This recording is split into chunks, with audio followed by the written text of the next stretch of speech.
Le concept de changement en psychanalyse. L'objectif de changement psychique de la psychanalyse.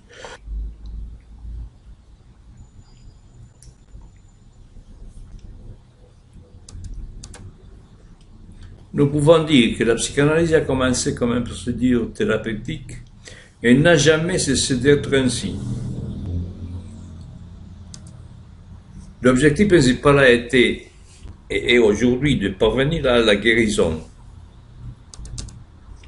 Le caractère de méthode de recherche qui possède également le système de psychanalyse a été un revenu obtenu en tant que résultat d'une intention curative.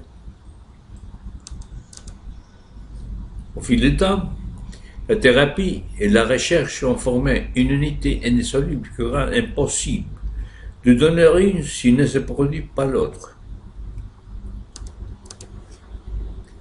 Alors que le sens de la recherche est de découvrir le sens de la thérapie, c'est le changement. Nous pouvons vous assurer catégoriquement que toute personne qui se soumet à la psychanalyse le fait avec l'intention de parvenir à un changement. L'accent de ce changement peut être l'élimination des symptômes, la résolution des conflits ou des problèmes de comportement, ou de développer des capacités latentes et aussi l'acquisition d'un apprentissage qui signifie un enrichissement de la personnalité. Ces réalisations sont obtenues grâce à l'expérience émotionnelle qui est condition de tout le processus psychanalytique, inclus dans la relation de transfert contre transfert. S'il n'y a pas aucune expérience émotionnelle, il n'y aura pas aucun progrès et donc pas de changement.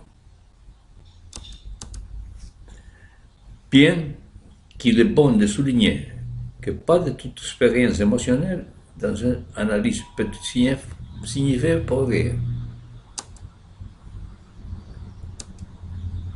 À ce regard, l'analyste est un agent de changement. Par conséquent, le changement psychique, c'est l'objet de base de la psychanalyse. Change est synonyme de crise.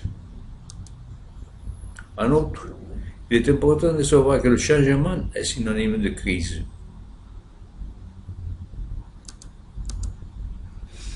Il faut considérer que chez les humains normaux, les crises sont toujours caractéristiques du développement évolutionnaire.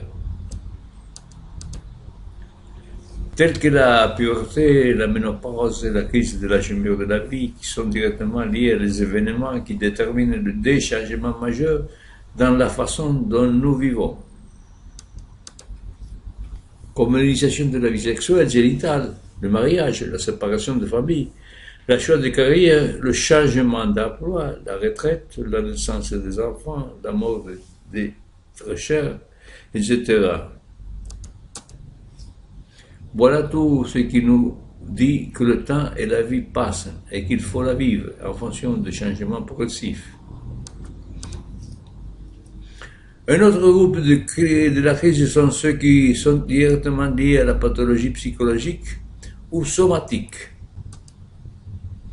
La maladie elle-même est une crise et implique toujours un changement. Pour sauver ce concept de crise, il est nécessaire de considérer le destin et la logique de chaque changement. Comme un phénomène, un événement ou un ensemble d'événements, chaque changement a un parce que sont les motivations ou les causes, un comment et aussi un pourquoi, qui sont les conséquences téléologiques eux-mêmes. Dans ce sens, il est important de savoir que tout changement produit un enrichissement ou un appauvrissement de la personnalité.